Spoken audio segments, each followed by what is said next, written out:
पिछले पार्ट में हमने देखा कि विज गोकू से कहता है कि मल्टीवर्स के बाहर से आने वाली एनर्जी की वजह से ही तुम्हारी बॉडी उस एनर्जी को झेल नहीं पाई, जिसकी वजह से तुम बेहोश हो गए थे, और अगर उस वक्त मैं नहीं होता तो तुम्हें होश में लाने वाला शायद कोई नहीं होता। इसीलिए गोकुटा और ब्रोली तीनों चैन मेरे सामने यहाँ पर खड़े हो जाओ। आगे कहता है, जब तुम सभी ट्रांसफॉर्म होते हो तब तुम्हारी पावर और स्ट्रेंथ बढ़ जाती है, लेकिन जब तक तुम अपने बेस फॉर्म में हो तब तक तुम्हारी स्ट्रेंथ और पावर बिल्कुल नॉर्मल रहती है। इसीलिए तुम्हारे बेस फॉर्म को ही इतना स्ट्रांग बनाना है कि बड़ी सी बड़ी परेशानी तुम झेल ले जाओ। इतना कहने के बाद वित अपने स्टाफ से एक बहुत ही बड़ा पत्थर निकालता है और कहता है कि यह है मल्टीवर्स का सबसे वजनदार पत्थर है, डीरक रहता है। वेज, क्या तुम्हें सच में लगता है कि ये इस पत्थर को उठाने के लायक हो चुके हैं? कहता है, वे इस पत्थर का नाम भूल चुके हैं। क्या इस पत्थर को हम कहते हैं डार्क रॉक, और मुझे ऐसा लगता है कि इन्हें कोशिश करनी चाहिए कि ये पत्थर उठा सकते हैं या नहीं। बिरस कहता है, हाँ जो भी नाम हो इस पत्थर का, लेकिन ये सभी इस लायक नहीं है। कहता है, अच्छा तो ये पूरे मल्टीवर्स का सबसे वजनदार पत्थर है, जिसका नाम है ओमनी डार्क रॉक। सुनने में तो ऐसा लगता है कि जनोसामा की बात हो रही हो। कहता है, हाँ गोकुल, तुमने बिल्कुल सही सोचा, क्योंकि ये पूरे मल्टीवर्स का एक लौता ऐसा पत्थर है जो सबसे ज्यादा भारी है, इसीलिए इसे ओमनी डार्क रॉक कहा जाता है।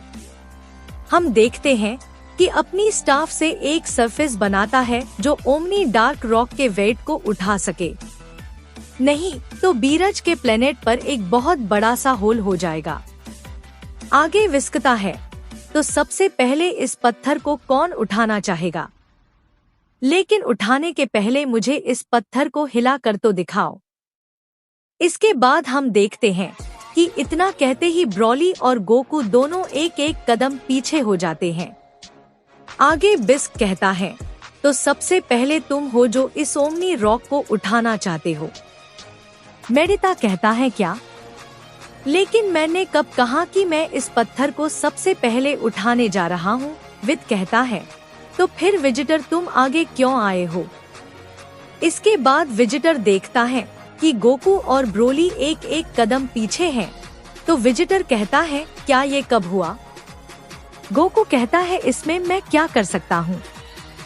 तुम हमेशा अपनी आंखें बंद रखते हो, इसीलिए आज मैंने उसका फायदा उठाया है।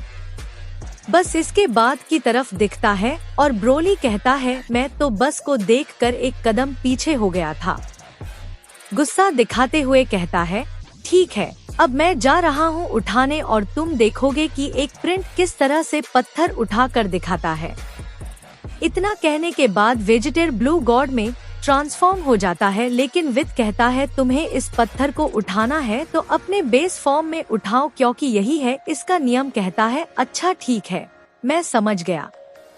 इसके बाद अपने बेस फॉर्म में आकर उस पत्थर को उठाने की कोशिश करता है और इसके बाद हम देखते हैं कि अपनी बेस फॉर्म की सारी पावर लगा देता है, लेकिन फिर भी उस पत्थर को हिला नहीं पाता है।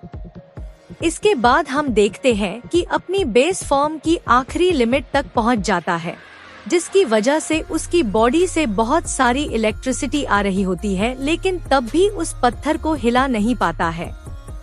आगे कहता है, बहुत ज्यादा मुश्किल है, मैं नहीं उठा सकता। इसके बाद जमीन पर गिर जाता है। हम देखते हैं कि इस पत्थर को उठाने की वजह से ब्रेडटा की हालत बहुत बेकार हो जाती है और वो बहुत ज्यादा थक जाता है। कहता है, ठीक है, तुमने बहुत ही अच्छी कोशिश की। बोगू कहता है, ठीक है, अब मेरी बारी है।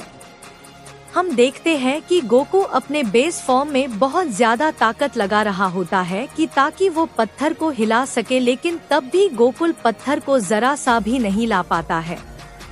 गोकू ताकत लगा ही रहा होता है कि तभी उसको अपना बचपन याद आ जाता है और वो अपने मन ही मन कहता है कि मुझे आज भी याद है, मेरी बचपन की शुरुआत भी एक पत्थर से हुई थी और मेरी जिंदगी की शुरुआत भी एक पत्थर से हुई थी।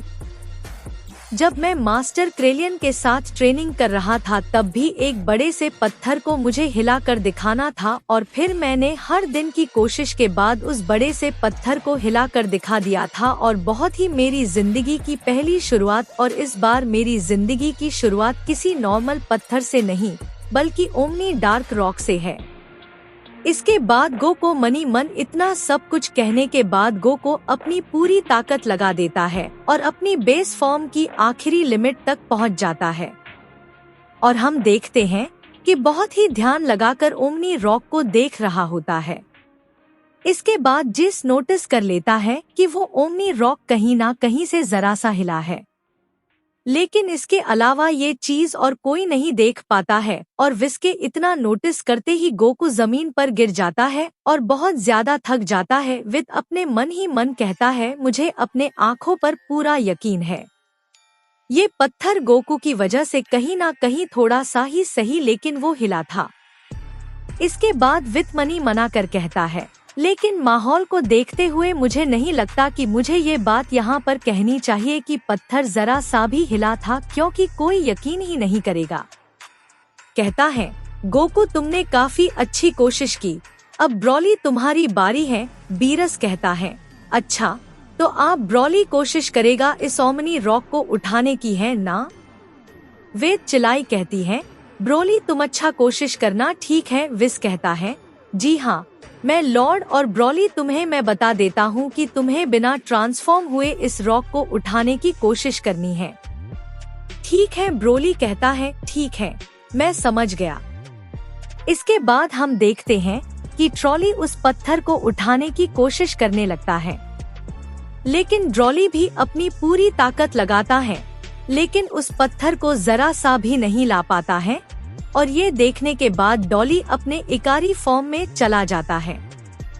गोकू कहता है, डॉली ट्रांसफॉर्मेशन नहीं करनी है तो मैं समझ में आ रहा है मैं क्या कह रहा हूँ। विद कहता है, नहीं गोकू ये ट्रांसफॉर्मेशन नहीं है, बस ट्रॉली अपनी बेस फॉर्म की सारी पावर लगा रहा है।